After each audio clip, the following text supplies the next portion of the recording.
Let me tell you how I learned that some folks will do anything for a view and a dollar, and how one small-town HOA thought they could bulldoze an entire legacy with a smirk and a stack of fake paperwork.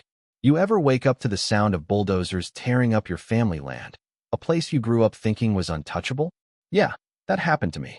I'd barely finished my coffee when 3 machines, a film crew, and a pack of men in reflective vests rolled up like they owned the place, all under the proud banner of the Juniper Hollow HOA.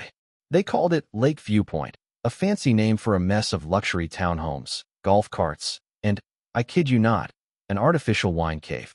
Except the problem was, the land wasn't theirs. It was mine, had been since 1883, and nobody bothered to even tell me they were coming. So what did I do? Well, first I laughed, because if you don't laugh, you'll lose your mind, and then I got serious. Fired up the old drone, called my lawyer, and dropped a cease and desist so heavy you could hear the paperwork thud. I'm Gordon Ellis, by the way, retired wildlife biologist, lover of peace, but if you mess with my elk pasture, you'll see a side of me that doesn't show up in Christmas cards. See, Juniper Hollow is a weird place, part rural, part suburban sprawl, where my cabin sits in the middle of 5,000 acres of forest, streams, and the occasional lost moose. I always thought the HOA, a fussy little organization of 36 houses, wouldn't even know my driveway if they tripped over it. Boy, was I wrong. Rhonda Vexley ran the HOA. Picture a retired attorney with the soul of a hall monitor, obsessed with power, just finished reading some book about how HOAs are modern-day empires, and started calling herself Madam Chair, like she was running the Senate. She never forgave me for calling her speed bump petition dumber than soup. Ever since then, I guess I was her white whale. Her scheme? Claimed a typo on a 1994 plat map gave the HOA authority over my land. Some reversion to common area nonsense. She and her crew held a secret vote, filed fake documents at the county clerk, forged a few signatures, and suddenly started treating my land like their private monopoly board. They brought in a visionary developer named Kirk. Yeah, with AK, who showed up in a chrome-wrapped Lumbo, sunglasses indoors, reeking of cologne and buzzwords. Then came the letters. Permits I never applied for. Architectural reviews for homes nobody built. A water bill for a lake that didn't exist. And one night, my no trespassing signs got swapped for shiny plaques. Future site of Lake Viewpoint, where nature meets Napa. The nerve, right? I asked Rhonda what the hell was going on. She gave me this snake smile and a welcome packet for new HOA members. My dues were already calculated at $12,000 a year. You know what I mean? I kept it together, told her she was making a mistake.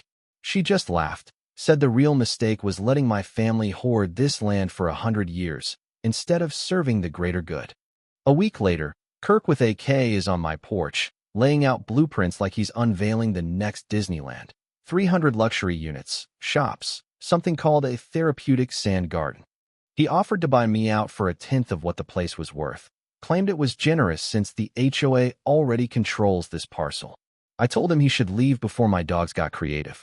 He left cologne-scented business cards in my driveway, like I'd want the world to know we'd met. After that, things escalated fast. Cease and desist letters started coming the other way. Rhonda reporting my livestock to animal control, trying to get my electricity cut off, telling anyone who'd listen I was illegally occupying HOA property. She held meetings where I was the hermit squatter, promising everyone their property values would triple once Lake Viewpoint was done. And the morning the bulldozers showed up, I didn't just call my lawyer.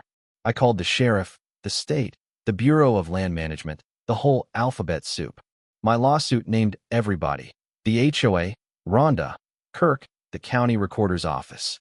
And pretty soon, things got interesting. Turns out, half my land was federally protected wetland.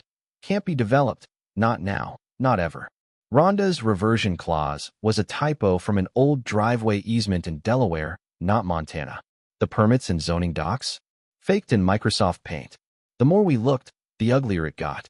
My lawyer, Janet, a former federal prosecutor who loved busting frauds, dug up a journal Rhonda kept. She called it Project Expansion. In it were maps of my land, timelines, even a section where she listed which HOA board members she needed to convince or replace.